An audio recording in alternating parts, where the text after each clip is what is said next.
जय दोस्तों, तो जितने भी भाई लूसेंट का 28वां टॉपिक देख लिए हैं, तो 29वां टॉपिक परमावंश से संबंधित होने वाला है। इसके साथ और 4 राजवंश से संबंधित होने वाला है। तो ये टॉपिक वाइज टॉपिक में डेली बाय डेली लूसेंट का हर एक टॉपिक को 29 टॉपिक में पूरे प्राचीन भारत को समाप्त कर दिया हूँ। ये लास्ट टॉपिक प्राचीन भारत का है और प्राचीन भारत का संपूर्ण टॉपिक का एक संपूर्ण वीडियो आने वाला है। बहुत ही जल्द उसको मैं लेकर आऊंगा और इसी चैनल पे लेकर आऊंगा। तो आज का जो है कि परमावंश से संबंधित प्रश्न है, वन लाइनर प्रश्न है। वन लाइनर का मतलब होता है प्रश्न और उत्तर साथ साथ देना होता है। तो चलिए हम लोग का आज का पहला प्रश्न है, परमावंश के संस्थापक उपेंद्र राज थे। परमावंश के संस्थापक उपेंद्र राज थे। परमावंश की राजधानी धारा नगरी थी। परमावंश की राजधानी कहाँ थी? धारा नगरी थी। परमावंश के सबसे शक्तिशाली शासक राजा भोज था। परमावंश के सबसे शक्तिशाली शासक राजा भोज था। कविराज की उपाधि से विभूषित शासक राजा भोज था। कविराज के उपाधि से विभूषित यानी सम्मानित व्यक्ति राजा भोज था। राजा भोज ने अपनी राजधानी बोल रहा है कि राजा भोज ने अपनी राजधानी में सरस्वती मंदिर का निर्माण करवाया। जो राजधानी धारा नगरी थी वहां पे जो है कि सरस्वती मंदिर का निर्माण करवाया। राजा भोज के शासन काल में धारा नगरी विद्या एवं विद्वानों का प्रमुख नगरी बन गया। अगला प्रश्न है, चित्तौड़ में त्रिभुवन नारायण मंदिर बोल रहा है कि चित्तौड़ में त्रिभुवन नारायण मंदिर का निर्माण राजा भोज ने करवाया था। अगला प्रश्न है, भोजपुर नगर की स्थापना राजा भोज ने किया था। भोजपुर नगर की स्थापना राजा भोज ने किया था। यह परमावंश से संबंधित प्रश्न था। अगला है चंदेल वंश और चंदेल वंश से संबंधित हम लोग प्रश्न देख लेते हैं। एक टॉपिक वाइज टॉपिक, हर एक टॉपिक का प्रश्न मैं लेकर आया हूँ। चंदेल वंश के संस्थापक ननुक था। चंदेल वंश के संस्थापक ननुक था। चंदेल वंश की राजधानी खजुराहो थी। चंदेल वंश की राजधानी खजुराहो थी। और अगला प्रश्न है, चंदेल वंश का प्रथम स्वतंत्र एवं सबसे प्रतापी राजा यशोवर्मन था। चंदेल वंश का स्वतंत्र एवं प्रथम सबसे प्रतापी राजा यशोवर्मन था। जिन्नाथ, विश्वनाथ, वैद्यनाथ मंदिर का निर्माण धंग देव ने करवाया था। किसने करवाया था? तो धंग देव ने करवाया था। जिन्नाथ, विश्वनाथ, वैद्यनाथ मंदिर का निर्माण धंग देव के द्वारा करवाया गया था। कंदरिया महादेव मंदिर का निर्माण धंग देव 999 ईस्वी में करवाया था।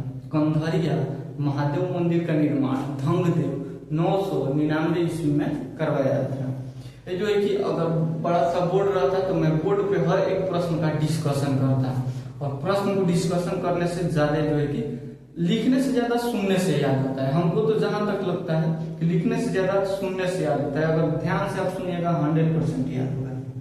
अगला प्रश्न है, महमूद गजनी के महत्वाकांक्षाओं का सफलतापूर्वक प्रतिरोध किस भारतीय नरेश ने किया था? तो विद्याधर ने किया था। प्रतिरोध शब्द का ज्यादा उपयोग जो है कि आप फिजिक्स में सुन लिए होंगे। प्रतिरोध का उल्टा विरोध ही समझ लीजिए। अगला प्रश्न है, चंदेल वंश का अंतिम शासक परमवर्दी देव था। चंदेल वंश का अंतिम शासक परमवर्दी देव था। ये जो है कि चंदेल वंश से संबंधित प्रश्न था। अगला प्रश्न है सोलंकी वंश। सोलंकी वंश से संबंधित प्रश्न देख लेते हैं। सोलंकी वंश के शासक मूलराज प्रथम था। सोलंकी वंश के संस्थापक मूलराज प्रथम था। सोलंकी वंश की राजधानी अहिलवाड़ा थी। सोलंकी वंश की राजधानी कहाँ थी? अहिलवाड़ा थी। मूलराज प्रथम शैव धर्म का अनुयायी था। मूलराज प्रथम शैव धर्म का अनुयायी था। अगला प्रश्न है, भीम प्रथम के शासन काल में महमूद गजनी ने सोमनाथ मंदिर पर आक्रमण किया। ये प्रश्न कितना बार पूछा गया है और ये आक्रमण 1025 से लेकर 1026 ईस्वी के बीच हुआ था।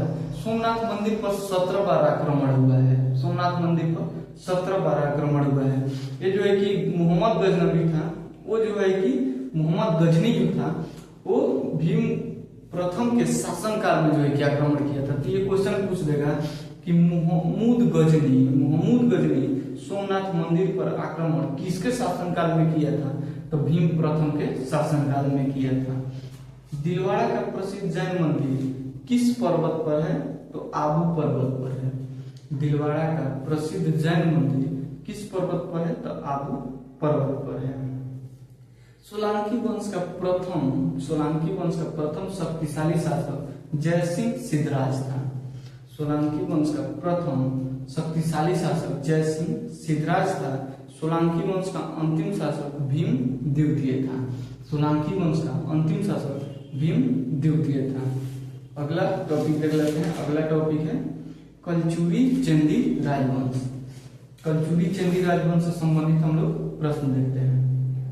कलचुरी वंश के संस्थापक कोकल था। कलचुरी वंश के संस्थापक कोकल था। कलचुरी वंश की राजधानी त्रिपुरी थी। कलचुरी वंश की राजधानी कहाँ थी? तो त्रिपुरी थी। कलचुरी वंश के सबसे शक्तिशाली शासक गंगदेव था। कलचुरी वंश के सबसे शक्तिशाली शासक गंगदेव था। गंगदेव ने विक्रमादित्य की उपाधि धारण किया था। गंगदेव ने विक्रमादित्य की उपाधि धारण किया था। कलचुरी वंश का सबसे महान शासक कर्णदेव था। कलचुरी वंश का सबसे महान शासक कर्णदेव था। प्रसिद्ध कवि राजशेखर कलचुरी के दरबार में रहते थे। बोल रहा है कि प्रसिद्ध कवि राजशेखर कलचुरी के दरबार में रहते थे। अगला जो है कि सिसोदिया वंश से संबंधित प्रश्न होने वाला है। तो सिसोदिया वंश के शासक अपने आप को सूर्यवंशी कहते थे। सिसोदिया वंश के जो शासक थे अपने आप को सूर्यवंशी कहते थे। और मेवाड़ पर सिसोदिया वंश के जो है कि सिसोदिया वंश का शासन चलता था। मेवाड़ जो है उसमें जो है कि सिसोदिया वंश का शासन चलता था और सिसोदिया वंश के जो भी व्यक्ति थे वो अपने आप को सूर्यवंशी कहते थे। इसके साथ मेवाड़ की राजधानी चित्तौड़ थी। मेवाड़ की राजधानी चित्तौड़ की। ये प्रश्न कितना बार पूछा गया है। विजय स्तंभ का निर्माण किसने करवाया था? तो राणा कुंभा ने करवाया था। विजय स्तंभ का निर्माण किसने करवाया था? तो राणा कुंभा ने करवाया था। ये कितना बार पूछा गया है। विजय स्तंभ चित्तौड़गढ़ में है। विजय स्तंभ कहाँ है? तो चित्तौड़गढ़ में है।